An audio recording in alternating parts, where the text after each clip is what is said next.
नमो नमः विद्यार्थी मित्रांनो, इयत्ता 10वी विषय संस्कृत चतुर्दशः पाठः प्रतिपदम संस्कृतम अर्थात पावलोपावली संस्कृत। सर्वप्रथम आपण या ठिकाणी परिचय पाहूया। संस्कृत भाषा भारतस्य ज्ञानभाषा वर्तते। संस्कृते विद्यमानं ज्ञानं कालातीतम् अद्यापि सुसंगतं च। अर्थात संस्कृत ही भारताची ज्ञानभाषा आहे। संस्कृत भाषेत असलेले ज्ञान कालातीत व अजूनही प्रस्तुत असेच ठरणारे आहे। किमर्थम संस्कृतम कः लाभ संस्कृत पठनेन मम। मग संस्कृत कशासाठी?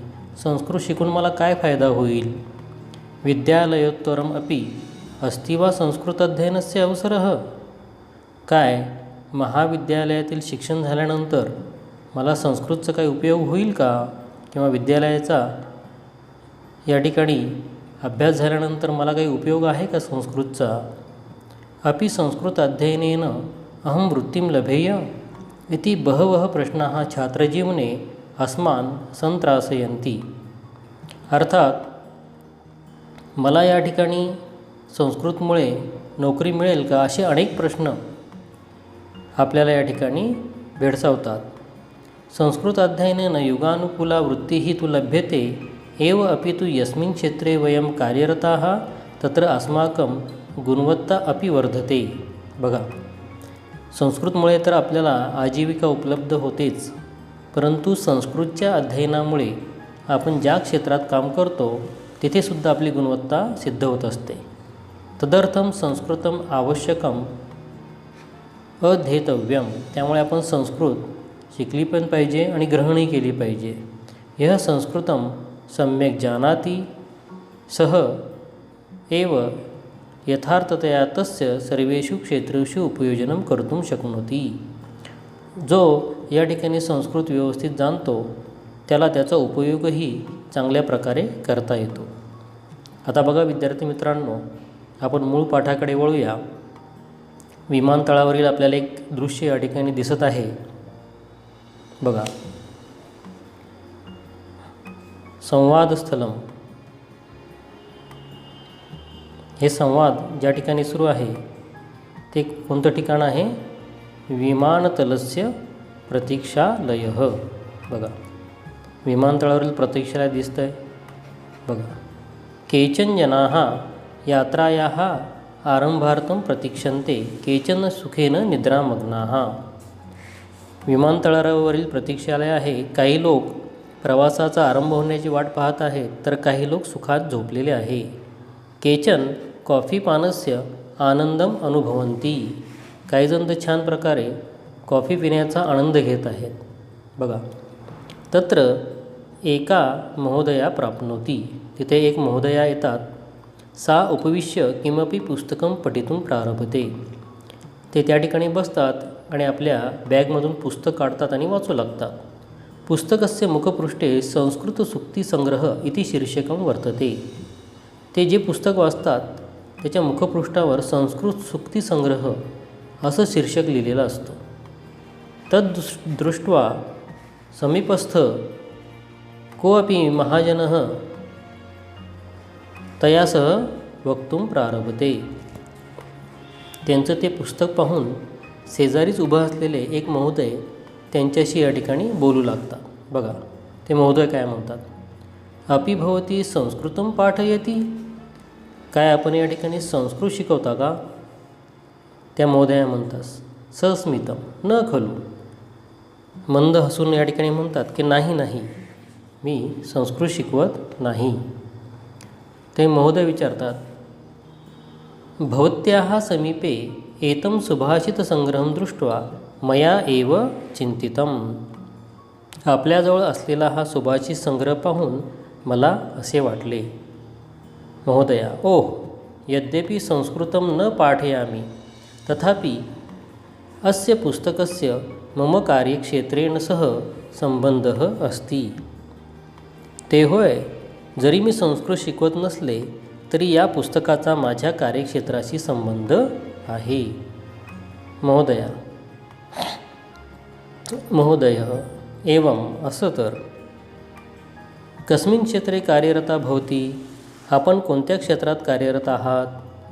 महोदया, अहं व्यवस्थापनप्रशिक्षिकारूपेण कार्यं करोमि।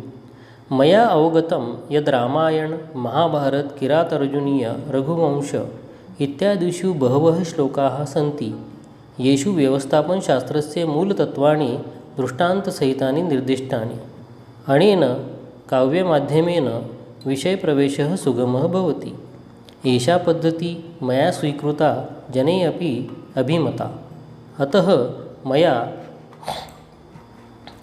पुनरेकवारं संस्कृतभाषायाः संस्कृतकाव्यादीनां च अध्ययनं प्रारब्धम्। बघा, त्या महोदया काय म्हणतात, मी व्यवस्थापनशास्त्राची प्रशिक्षिका म्हणून काम करते।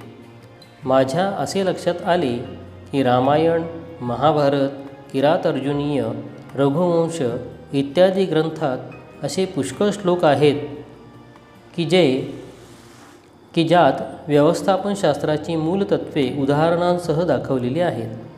या काव्यांच्या माध्यमाने विषयात प्रवेश करणे सोपे पडते। ही पद्धत मी अंगीकारली आणि लोकांनाही ती पसंत पडली, म्हणून मी पुन्हा एकदा संस्कृत काव्यांचा वगैरे अभ्यास सुरू केला आहे। महोदय बघा काय म्हणतात, ओहो आश्चर्यं, शालायाः अनन्तरं खण्डितं मम संस्कृताध्ययनं, तदपि अधुनैव पुनः आरब्धम। केवढी आश्चर्यकारक गोष्ट आहे ही। शाळेनंतर माझा संस्कृतचा अभ्यास थांबला होता, तो देखील हल्लीच मी पुन्हा सुरू केला आहे। महोदया, कसं काय बरे? महोदय बघा, वस्तुतः अहं वाणिज्यशाखायाः स्नातकः, विधिशाखायाः पदवी अपि प्राप्ता मया। साम्प्रतं बहुराष्ट्रीयसंस्थायां विधिविमर्शकरूपेण कार्यं करोमि। तदनुसृत्य कौटिल्यम्, अर्थशास्त्रं, याज्ञवल्क्यस्मृतिः आदीनां ग्रन्थानाम् अध्ययनं साहाय्यकरं भवेत् इति गुरुभिः उक्तम्। अतः अधुना अहं शास्त्रविषयकाणां संस्कृतग्रन्थानाम् अध्ययने यत्नं करोमि। स्यूतात् किमपि पुस्तकं दर्शयति। तयोः पृष्ठतः केचन युवकाः गोष्ठीषु रताः।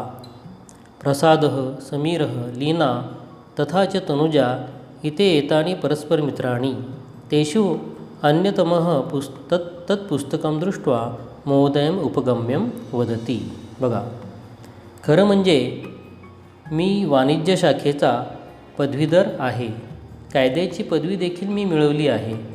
सध्या एका बहुराष्ट्रीय कंपनीमध्ये कायदेशीर सल्लागार म्हणून मी काम करीत आहे।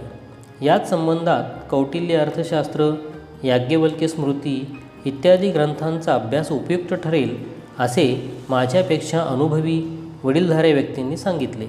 म्हणून मी आता शास्त्रविषयक संस्कृत ग्रंथांचा अध्ययन करण्याचा प्रयत्न करीत आहे। आपल्या पिशवीतून तो एक संस्कृत पुस्तक काढून दाखवितो। त्या दोघांच्या पाठीमागे काही तरुण मुले गप्पांमध्ये मग्न असतात। प्रसाद, समीर, लीना तथा तनुजा हे एकमेकांचे मित्रमैत्रीण। त्यापैकी एक ते पुस्तक पाहून त्या सद्गृहस्थांजवळ जाऊन बोलू लागतो। बघा समीर काय म्हणतो बघा आता। समीरः, महोदय, भवतो संवादे संस्कृतस्य संदर्भः श्रुतः मया। भवानपि विश्वसंस्कृतपरिषदनिमित्तं विदेशं प्रस्थितः? समीर काय म्हणतो, अहो, आपल्या दोघांच्या बोलण्यात मी संस्कृतचा संदर्भ ऐकला। आपणसुद्धा विश्वसंस्कृत परिषदेच्या निमित्ताने परदेशी चालला आहात काय? ते महोदय म्हणतात, न खलु, परं कीदृशी एषा विश्वसंस्कृत परिषद? अपि भवान् संस्कृतस्य छात्रः? छे हो, पण ही विश्वसंस्कृत परिषद काय आहे? आपण संस्कृतचे विद्यार्थी आहात काय? समीर बघा काय म्हणतो, आम, अहम ITI अर्थात भारतीय प्रौद्योगिकी संस्थानम् इत्यत्र संगणक अभियांत्रिकी इति विषयस्य छात्रः। तत्र छात्राः संस्कृतमपि पठितुं शक्नुवन्ति। अष्टाध्यायी इति व्याकरणविषयकग्रन्थः पाठ्यते तत्र मानवविद्याविभागे अहं संस्कृतव्याकरणं सङ्गणकशास्त्रं च इति विषयम् अधिकृत्य संशोधनं करोमि. तद्विषयकं शोधनिबंधं प्रस्तोतुम् अहं परिषदी निमंत्रितः. समीर काय म्हणतो बघा. होय, मी IIT अर्थात भारतीय प्रौद्योगिकी संस्था मध्ये संगणक अभियांत्रिकी या विषयाचा विद्यार्थी आहे. तिकडे देखील विद्यार्थी संस्कृत शिकू शकतात. तेथे मानव्य शाखेत अष्टाध्यायी हा व्याकरणशास्त्र विषयक ग्रंथ शिकवला जातो. मी संस्कृत व्याकरण आणि संगणकशास्त्र या विषयावर संशोधन करीत आहे. त्याच विषयाचा शोधनिबंध प्रस्तुत करण्यासाठी मला परिषदेत निमंत्रित केले आहे. महोदया बघा काय म्हणतात त्या. महोदया, अहो आश्चर्यम तंत्रज्ञान संस्थायां संस्कृतस्य अध्ययनम. केवढे हे आश्चर्य की तंत्रज्ञान संस्थेत संस्कृतचा अभ्यास. महोदय म्हणतात, महाविद्यालये संस्कृताध्ययनं केवलं कलाशाखायाः छात्रः कुर्वन्ति इत्यासीत मे मतिः. की महाविद्यालयात संस्कृतचा अभ्यास केवळ कलाशाखेचे विद्यार्थी करतात अशी माझी कल्पना होती. समीर बघा काय म्हणतो. तिष्ठतु तावत् तर्हि अवश्यं मेलयामि मे मित्राणि एते सर्वेपि परिषदी सहभागिनः. थांबा जरा, तर मग माझ्या मित्रांबरोबर आपली भेट करून द्यायलाच पाहिजे. हे सर्वच त्या परिषदेमध्ये भाग घेणार आहेत. प्रसाद बघा काय म्हणतो. अग्रे आगत्य पुढे येऊन, नमस्ते, अहं रसायनशास्त्रस्य छात्रः. प्राचीन भारतीय रसायनशास्त्रम् इति मम संशोधनक्षेत्रं. तद्विषयकाः ग्रन्थाः संस्कृतभाषायाः लिखिताः.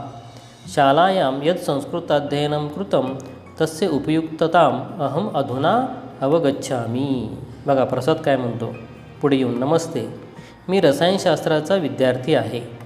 प्राचीन भारतीय रसायनशास्त्र हे माझ्या संशोधनाचे क्षेत्र आहे. त्याविषयीचे ग्रंथ संस्कृतात लिहिलेले आहेत. शाळेत संस्कृतचा अभ्यास केला होता. त्याची उपयुक्तता आता मला कळत आहे. बघा लीना काय म्हणते आता. लीना, अहमपि भाषाशास्त्रम् अधीत्य बेंगलूर इत्यत्र सॉफ्टवेयर क्षेत्रे भारतीयभाषाविश्लेषिकारूपेण कार्यं करोमि. संस्कृतस्य ज्ञानम् आधुनिकभारतीयभाषाणां विश्लेषणे अतीव सहाय्यकरं भवति इति मे अनुभवः. लीना काय म्हणते बघा की मी देखील भाषाशास्त्र शिकून बंगलोर येथे भारतीय भाषांची विश्लेषिका म्हणून काम करते. संस्कृतचे ज्ञान आधुनिक भारतीय भाषांच्या विश्लेषणात अतिशय उपयोगी पडते हा माझा अनुभव आहे. तनुजा काय म्हणते बघा. पार्श्वनिवेदनम् इति मे व्यवसायः. संस्कृतश्लोकादीनां पठनेन शब्दोच्चारणस्य उत्तमः अभ्यासः भवति. तेन अभिनये निवेदने च प्रभावः वर्धते. साम्प्रतं कलाक्षेत्रे कार्यरताः अस्मासु केचन भरतमुनेः नाट्यशास्त्रस्य अध्ययनं कुर्वन्ति. तनुजा बघा काय म्हणते. पार्श्वनिवेदन हा माझा व्यवसाय आहे. संस्कृत श्लोक वगैरे म्हटल्याने शब्द कसे उच्चारावेत याचा उत्तम अभ्यास होतो. त्यामुळे निवेदन आणि अभिनय यांचा प्रभाव वाढतो. सध्या कलेच्या क्षेत्रात कार्यरत असणारे आमच्यापैकी काही लोक भरताच्या नाट्यशास्त्राचा अभ्यास करत आहे. समीर काय म्हणतो बघा. भो भारतीय विद्यायाः नाम भारतीय तत्त्वज्ञान योगशास्त्र इतिहास स्थापत्यादिशास्त्राणाम् अध्ययनाय विदेशेषु अपि नैके जनाः उत्सुकाः. तदर्थं काश्चन दूरचित्रवाहिन्यः अपि सन्ति. तत्र संस्कृतज्ञज्ञानम् आवश्यकता वर्तते. मम सुहृदः आशयसंपादकरूपेण तत्र कार्यरतः. बघा समीर काय म्हणतो की अहो भारतीय विद्येच्या म्हणजे भारतीय तत्त्वज्ञान योगशास्त्र इतिहास त्याचबरोबर स्थापत्य इत्यादी शास्त्रांचा अभ्यास करण्यासाठी अनेक विदेशीयसुद्धा उत्सुक आहेत. त्यासाठी काही दूरचित्रवाहिन्या पण आहेत. तेथे संस्कृत तज्ज्ञांची आवश्यकता असते. माझा एक मित्र आशय संपादक म्हणून तेथे कार्यरत आहे. महोदया बघा काय म्हणतात त्या. महोदया,